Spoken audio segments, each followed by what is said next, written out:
Kristus och stabilitet. Amen. Vi kan gå upp så ska du frysa. Fantastiskt. Vi är dop här. This was totally a baptism in the Book of Acts style. And let me tell you why, guys. So me and Camilla, we were out there in the wilderness, walking the mountains about 10-11 days. And we were really like, before we went there, we were just going there to seek the Lord. And actually had no intentions to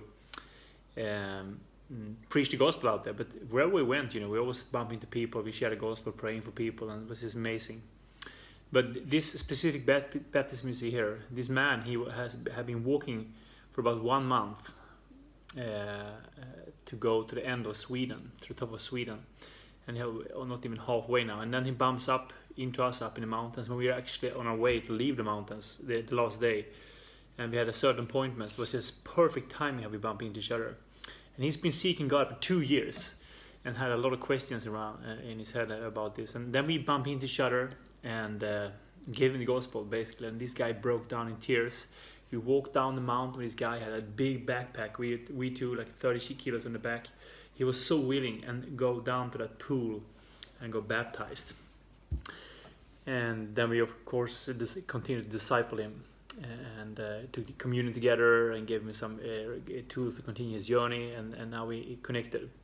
But if you look in the Book of Acts, chapter 8 and verse 26 to 41, you're going to read about Philip and the Ethiopian eunuch. This is exactly a very similar story. How Philip is called out by God to a road, and then he comes a wagon. He hears somebody reads from Isaiah.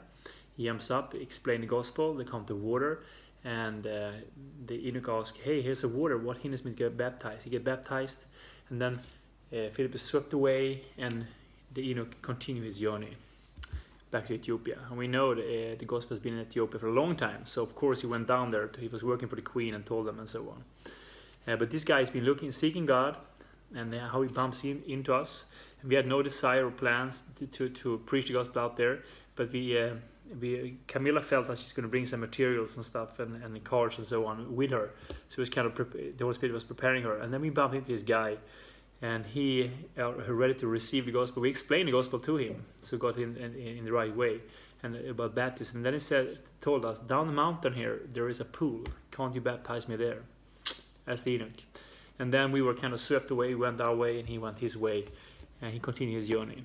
Book of Acts style. I love it. And this is everyday Christianity. So, which is a short blessing I want to share with you guys. And I encourage you also to go out there and be ambassadors of Christ. Go out there, preach the gospel. Always be prepared to preach the gospel, cast out devils, heal the sick, baptizing people. If you don't know how to do it, connect with us. We will teach you how to do it, or somebody else in our network will teach you. So God bless you guys, and as usual, to be continued.